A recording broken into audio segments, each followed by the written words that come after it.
Hi అండి. ఈరోజు మనం వెల్లుల్లితో కర్రీ అయితే చేస్తున్నామండి. వెల్లుల్లి ఆరోగ్యానికి చాలా మంచిదండి. వెల్లుల్లిని మనం రోజు తీసుకుంటే మన జీర్ణక్రియ అనేది మెరుగుపరుస్తుందండి. బీపీని కూడా కంట్రోల్ చేస్తుందండి. తద్వారా మనకి హార్ట్ అటాక్ రాకుండా పనిచేస్తుంది. గుండె పనితీరును కూడా బాగా మెరుగుపరుస్తుందండి. మన బాడీలో ఉన్న చెడు కొలెస్ట్రాల్ని కూడా నియంత్రిస్తుంది. జ్ఞాపక శక్తిని పెరుగుతుందండి. మన లోపల ఉన్న స్ట్రెస్ అనేది కూడా తగ్గిపోతుంది. డయాబెటీస్ వాళ్ళు కూడా తీసుకుంటే వాళ్ళ షుగర్ అనేది కంట్రోల్లో ఉంటుందండి. ప్రాసెస్ చూద్దామండి. ఒక కడాయిలో ఆయిల్ వేసుకొని జీలకర్ర ఆవాలు వేసుకోవాలండి. ఇందులో మనం వెల్లుల్లి ఒలిసేసుకొని అవన్నీ వేసేస్తున్నాము. ఇది కొంచెం ఫ్రై చేయాలండి. ఇందులో 3 టమాటాలు అయితే వేస్తున్నాము. కొంచెం కొత్తిమీర వేసాము. కొంచెం ఫ్రై చేస్తూ ఇందులో కొంచెం పసుపు అయితే వేసాము, 1 స్పూన్.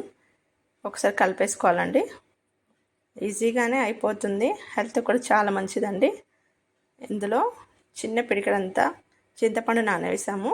అది కూడా రసం తీసి పెట్టుకోవాలి. 3 టమాటాలు అయితే కట్ చేసుకోవాలి. ఇది కొంచెం ఫ్రై అవుతున్నప్పుడే ఇందులో మనం కొంచెం కారం, ఉప్పు వేసుకోవాలండి. కారం 1 స్పూన్ వేసాము. ఉప్పు తగినంత వేసుకొని ఒకసారి ఫ్రై చేసుకోవాలండి.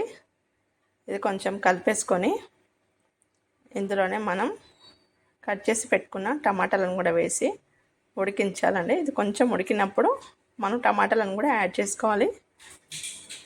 టమాటాలను కూడా వేసి ఒక 5 మినిట్స్ అయితే ఉడికించాలండి. తర్వాత ఒక 5 మినిట్స్ తర్వాత మనం టమాటా వెల్లుల్లి ఉడికిన తర్వాత చింతపండు రసాన్ని యాడ్ చేయాలి. అది కూడా వేసేసి ఒక 5-10 మినిట్స్ అయితే స్టవ్ మీద పెట్టేసేయాలండి. ఈ చింతపండు రసము మరియు కొంచెం మసిలిన తర్వాత మనం స్టవ్ అయితే ఆఫ్ చేసుకోవచ్చు. టేస్ట్ కూడా చాలా బాగుంటుందండి.